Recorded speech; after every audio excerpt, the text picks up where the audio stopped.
சேலம் சிவராஜ் சித்த வைத்தியசாலையின் சென்னை கிளைகள். For appointment, call T Nagar branch 9940533500, Nungambakkam branch 9788827500. அண்ணாமலைக்கு சினிமா கவர்ச்சி இல்ல, எப்படி 90s 2K ஜெனரேஷனை கவர் செஞ்சு ஜெயிக்க முடியும்? சினிமா கவர்ச்சி இல்லாம தமிழ்நாடு எலெக்ஷன்ல ஜெயிக்க முடியாது. பிரஸ் கவர்ச்சி மட்டும் அவருக்கு பத்தாது. இது கரெக்டானு யூடியூப்ல இருந்து ஸ்ரீனிவாச ராகவன் கேட்டிருக்காரு. அதாவது சினிமா கவர்ச்சி அப்படிங்கிறது ஒரு வேல்யூ ஆடட் டூல். அது மட்டுமே ஒருத்தருக்கு வெற்றியை தேடி தந்துராது. சீமான் கிட்டத்தட்ட 35 லட்சம் ஓட்டை வாங்கினார். அவர் சினிமாக்காரராக இருந்தாலும் அவருடைய 35 லட்சம் ஓட்டை வாங்கினதுக்கு கடந்த தேர்தலில் அதற்கு சினிமா கவர்ச்சி காரணம் அல்ல. இதற்கு முன்னாடி நம்ம பலர் பார்த்துருக்குறோம். ஓ பன்னீர்செல்வம் இருந்தார்.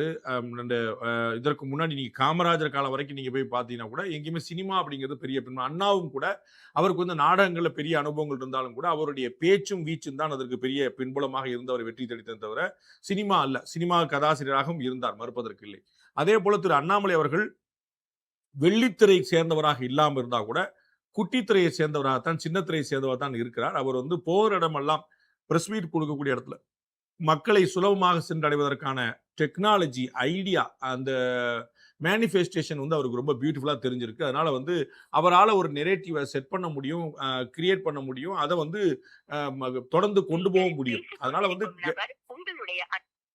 அதனால நம்ம ரொம்ப தெளிவாக புரிஞ்சுக்கலாம்.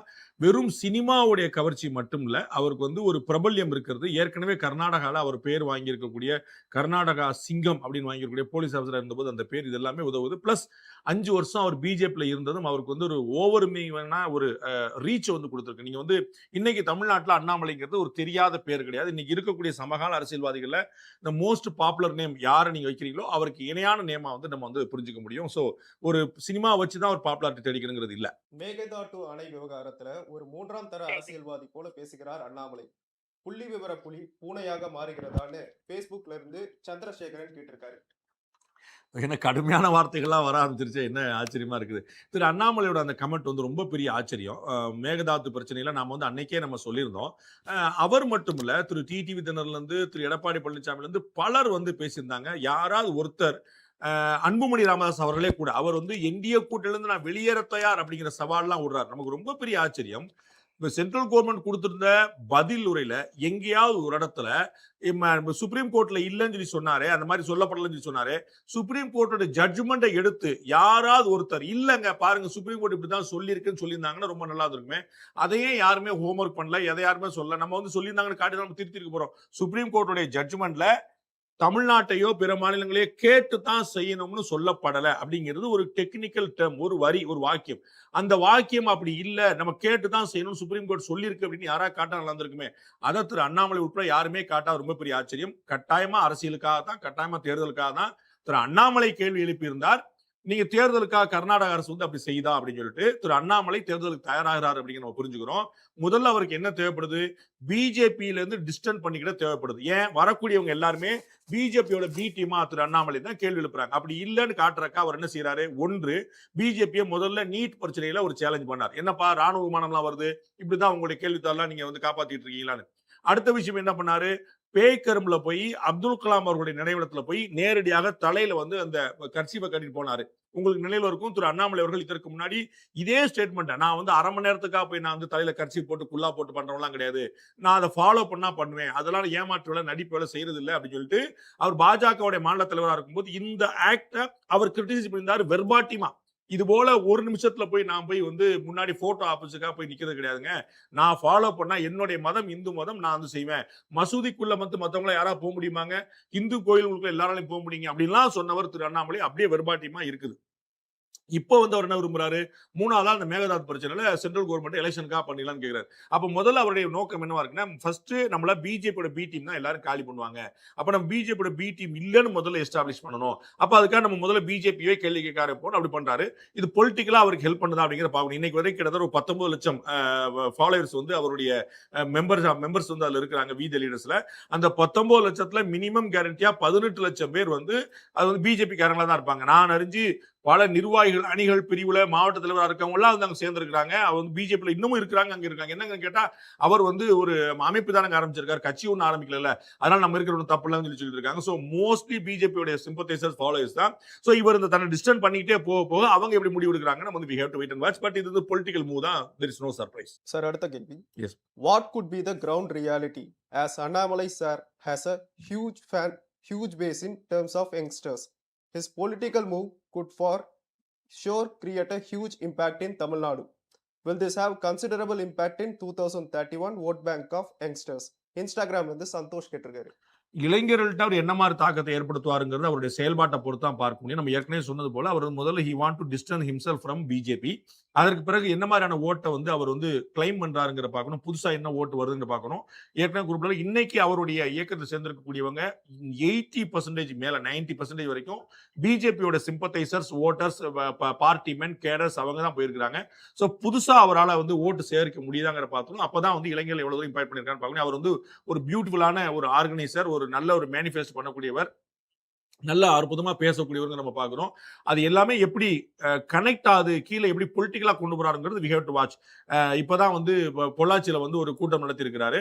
ரொம்ப சீக்கிரமே அவர் வந்து சென்னையில வந்து ஒரு பேரணி போறாரு, சுற்றுச்சூழலை படுத்தி இந்த மாசமே வரக்கூடிய ஆகஸ்ட் மாசம் நாளையில இருந்து பண்ண முடியல. ஸோ இதை அது மாதிரி சின்ன சின்ன ஆக்டிவிட்டியா பண்ணிட்டு இருக்கிறாரு. இது லாங் டேர்ம்ல எப்படி வருதுங்கிறது நமக்கு வந்து அடுத்த எலெக்ஷன் நெருங்கி வரும்போது அந்த சீசன்ல தான் நம்மளால இன்னும் சரியா கணிக்க முடியும். அனைவருக்குமான கட்சி நடத்தும் அண்ணாமலை திருப்பரங்குன்றத்தில் தீபமேற்ற குரல் கொடுப்பாரா? நீதிமன்ற தீர்ப்பை மதிக்காத திமுகவை எதிர்த்து தாவேகாவிற்கு புரிய வைப்பாரா? இன்ஸ்டாகிராம்ல இருந்து ஜெய்ங்கிறவர் கேட்டிருக்காரு. நமக்கு என்ன பெரிய சிக்கல் அப்படின்னா, திரு அண்ணாமலை அவர்களுடைய பாலிசி அது மாறிக்கிட்டே வருதோ அப்படின்னு நமக்கு தோணுது. அது பிஜேபியில இருந்து மாறுபட்டது அப்படின்னு இருக்கலாம், பிஜேபி இருந்து முரண்பட்டதா, it's deviating from BJP or it is contradicting to BJP அப்படின்னு நம்ம பார்க்கணும். அப்ப முரண்பட்டதாக இருந்தால் திருப்பரங்குன்றத்தில் தீபம் ஏற்றதுல ஒரு முரண்பாடான நிலைமை எடுப்பார். நம்ம ஏற்கனவே சொன்னோம், இந்துக்களுடைய கோயிலுக்குள்ள எல்லா மதத்தவரும் போக முடியும், மற்ற மதத்துக்குள்ள போக முடியுமா, மசூதிக்குள்ள போக முடியுமானா அப்படின்னு கேள்வி கேட்டவர். நான் வந்து தலையில வந்து இது மாதிரி குல்லா வந்து கொஞ்ச நேரத்துக்காக போட மாட்டேன் அப்படின்னு சொல்லி சொன்னவர். இப்போ வந்து அது எல்லாமே சீரான்னு பார்க்கணும். To show that I am different from BJP அப்படின்னு காட்டுறதுக்காக. ஸோ நாளைக்கு திருப்பரங்குன்றம் விஷயத்துல அவர் என்ன சொல்லுவாருங்கிறது நமக்கு தெரியாது. அவர் சொன்னா தான் தெரியும். சொன்னா நம்ம நீட் விஷயத்துல சொல்லியிருந்தார். நம்ம சொல்றோம் மேகதாது விஷயத்திலயும் நீட் விஷயத்திலயும் நம்ம என்ன சொல்லியிருந்தோம், நீட் விஷயத்துல ஒரு தவறு நடந்திருக்குங்கிறதுல குழப்பமே இல்லை. ஆனா அதற்கு மந்திரி பொறுப்பா அப்படிங்கிற கேள்விக்கு நம்ம பதில் தேடணும். மேகதாது பிரச்சனையில மத்திய அரசு சொல்லாத ஒரு விஷயத்தை தமிழ்நாட்டில் இருக்கக்கூடிய எல்லா அரசியல்வாதிகளுமே மத்திய அரசு மேகதாது பிரச்சனையில தமிழ்நாட்டுக்கு விரோதமா இருக்கு அப்படிங்கிற ஒரு மாயத்தோட்டத்தை ஏற்படுத்த பார்த்தாங்க. திரு அண்ணாமலையும் அதை ஏற்படுத்த பார்த்த ஒரு பெரிய வியப்பு. அது போல ஒவ்வொன்றா ஒவ்வொரு விஷயத்துல நம்ம அவருடைய ஸ்டாண்ட் என்னங்கிற பார்க்கிறோம். முந்தின ஸ்டாண்ட்ல இருந்து மாறி இருக்கிறது பார்க்கிறோம். அதே போல திருப்பரங்குன்றம் தீப விஷயத்துல அவர் ஏதாவது ஸ்டாண்ட் எடுத்தா தான் அது முரண்பட்டு இருக்கா உடன்பட்டு இருக்காங்கன்னு பார்க்கணும். இந்த கேள்விக்கு நான் பதில் சொல்லிட்டேன், அதனால சுருக்கமா சொல்றேன். தாவேகாவுடைய வளர்ச்சியும் அண்ணாமலையுடைய புதிய கட்சியும் இருபெரும் திராவிட கட்சிகளை முடித்து விடுமா அப்படின்னா, வீழ்ச்சிக்கு வழிகொள்ளுமா அப்படின்னா சொல்ல முடியாது. அது வந்து ஒரு பியூட்டிஃபுல்லான ஆரம்பம். இந்த பக்கம் வந்து 2 பேர் புதுசா எந்திரிச்சிருக்காங்க அப்படிங்கிறது. பழையவர்கள் செயல்பாடை பொறுத்தது வந்து எப்படி இருக்குன்னு நம்ம பார்ப்போம். நம்ம வந்து பார்ப்போம்ல, இந்த ஓஜி அப்படின்னு இளைஞர்லாம் சொல்றாங்கல்ல, அது மாதிரி வந்து ஓல்ட் இஸ் கோல்டு அப்படின்னு நம்ம சொல்லுவோம்ல. ஸோ வந்து பலசாலியா இருக்கிறவர் வந்து இளைஞராகத்தான் இருக்கணுங்கிற அவசியம் இல்லை. அதனால வந்து அவங்களுடைய கட்சி அப்படிங்கிறது வந்து உடல் வலி சம்பந்தப்பட்டதல்ல, அது நம்பர் சம்பந்தப்பட்டது. ஸோ டிஎம்கே ஏடிஎம்கே பேசிக் நம்பர்ஸ் இருக்கு. இன்னைக்குமே நீங்க பார்க்கக்கூடிய ஆட்சியிலே இருக்கக்கூடிய தாவேகா தமிழ்நாட்டில் இருக்கக்கூடிய 38 மாவட்டங்கள்ல 8 மாவட்டத்துல ஒரு எம்எல்ஏ சீட் கூட பெறலாங்க நம்ம பார்க்கணும். அது மாதிரி வந்து நிறைய விஷயங்கள் புதிய கட்சிகளுக்கு வந்து உருவாகும். அதே பழைய கட்சிகளுக்கும் தங்களுடைய தன்மையை விட்டு கொடுத்துட மாட்டாங்க. ஸோ டிஎம்கே ஏடிஎம்கே உடைய வீழ்ச்சி வந்துருச்சு, அவங்க முடிவுக்கு வந்துருச்சு அப்படின்னா அப்படி சொல்ல முடியாது. அவருடைய தொடர் செயல்பாடை பொறுத்து. இந்த தேர்தலில் தான் வந்து பாத்தீங்கன்னா 2019 நல்லா வென்றாங்க, 2021 நல்லா வென்றாங்க, 24 நல்லா வென்றாங்க. யாரு? திமுக கூட்டணி. 26 தான் முதல் முறையா பின்னாடி சந்திக்கிறாங்க. ஸோ அடுத்த வரக்கூடிய 29 எந்திரிச்சிட்டாங்கன்னா சமாளிச்சலாம். உங்களுக்கு நினைவுல இருக்கும், 1996 வீழ்ச்சியை சந்தித்த செல்வி ஜெயலலிதா அவர்கள் 1998 எழுச்சியை சந்தித்தார். சோ அதற்கு பிறகு கட்சி வந்து ஸ்டெபிலைஸ் ஆகி 2001 ஆட்சியே பிடித்தார் பார்க்கணும். சோ ஒரு தேர்தல் தோல்விங்கிற முடியாது. மோஸ்ட் சேலஞ்ச் ஒரு ஹையர் எண்ட்ல வந்து சேலஞ்ச் இருக்கக்கூடியது ADMK. Compare to DMK ADMK மட்டும் கம்பேர் பண்ணீங்கன்னா ஏடிஎம்கேக்கு வந்து ஒரு சேலஞ்ச் அதிகமா இருக்குது. அதை எப்படி அவங்க ஹேண்டில் பண்றாங்கன்னு we have to see.